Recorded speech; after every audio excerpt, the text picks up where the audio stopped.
Bon et bien bonjour et bienvenue dans cette nouvelle vidéo. Voilà, je suis super content de vous retrouver parce que ça va être fou. J'aime énormément découvrir des lieux près de chez moi chargés en histoire. Et depuis l'avion voilà, qui s'est crashé en 2008, voilà, je vous mets une petite fiche juste là. Et j'avais pas trop retrouvé de lieux à explorer un petit peu avec autant d'histoires fortes. Et là, je vous embarque dans une histoire beaucoup plus mystérieuse, avec plein de secrets qui tournent encore aujourd'hui. Voilà, on est en plein milieu du Pilat et il s'agit du grand hôtel du Pilat qui a connu ses heures de gloire au début du XXe siècle et qui malheureusement a pris feu en 1931. On est parti pour découvrir son histoire et ce qu'il en reste.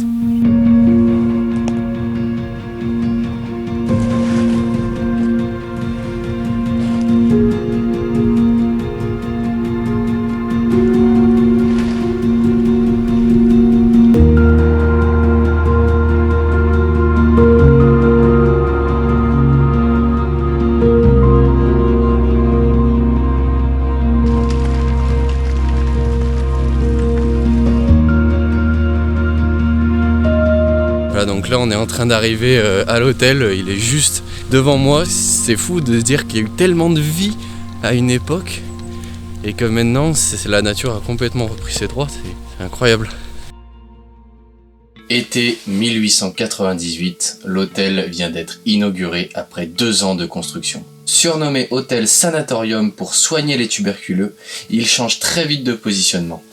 En 1903, l'hôtel est agrandi par une seconde aile, plus simple architecturalement, ce qui permet de porter sa capacité à 120 lits. En 1904, désormais appelé station climatique, l'hôtel bénéficie de tous les conforts modernes de l'époque, à savoir électricité, chauffage central, téléphone, eau courante, sanitaire. Le nombre de clients explose. Mais c'était pas tout le monde qui pouvait se permettre d'y aller.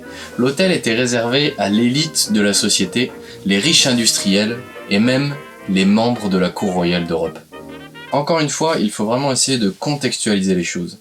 En ville comme en campagne, les conditions de vie sont extrêmement difficiles, la classe moyenne est pauvre, les gens travaillent 70 heures par semaine et ils n'ont même pas encore le dimanche de repos. Dans le même temps, la haute société est constituée de capitaines d'industrie, de hauts fonctionnaires et d'hommes politiques. Ils se partagent fortune, puissance et influence. Et ce sont eux qui représentent la clientèle exigeante de l'hôtel.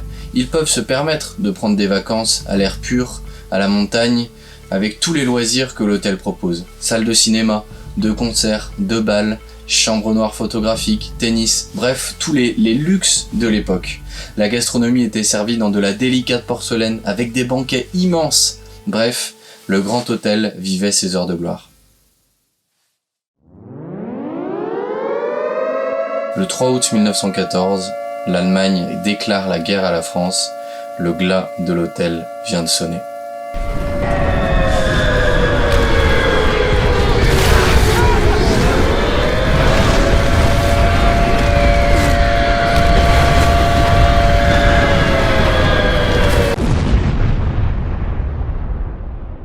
L'hôtel restera vide pendant 6 années avant de se faire racheter par un jeune entrepreneur stéphanois.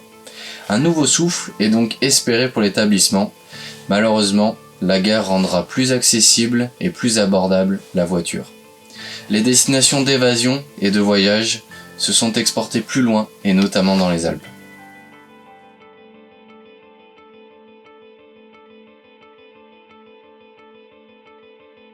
Alors qu'il sombrait dans l'oubli, l'hôtel fit parler de lui un dernier instant en novembre 1931, quand il prit mystérieusement feu dans la nuit. Le journal écrit « L'hôtel était fermé, trop luxueux. Il n'avait pas trouvé d'acquéreur l'été dernier. On voyait son brasier depuis Vienne.